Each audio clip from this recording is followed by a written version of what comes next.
नुकसान भयानक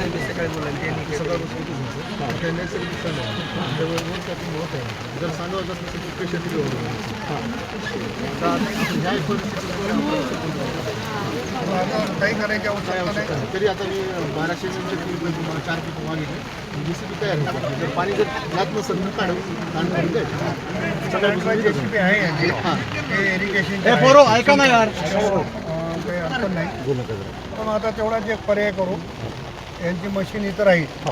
समजा असं काही वाटलं तर त्याला पर्याय नाही. ठीक आहे.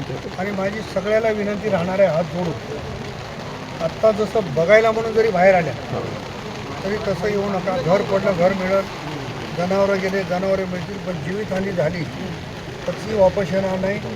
आत्ताचे 24 तास चक्रीवादळासह पाऊस पडण्याची दाट शक्यता आहे. त्याच्या अगोदर सगळेजण काळजी घ्या एवढीच विनंती आहे.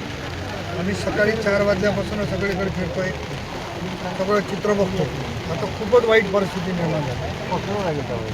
सांगा ना, सगळीकडे फिरतो पण कुठेच जाऊ शकत नाही. आता SDO साहेब, तहसीलदार साहेब आम्ही सगळे आहोत. आणि आता मी सगळ्यांना सांगितलं की एका ठिकाणी बसूनच कंट्रोल केलं पाहिजे. आता साहेब ही पाणी जे चालू आहे सगळं आता खाली पूर्ण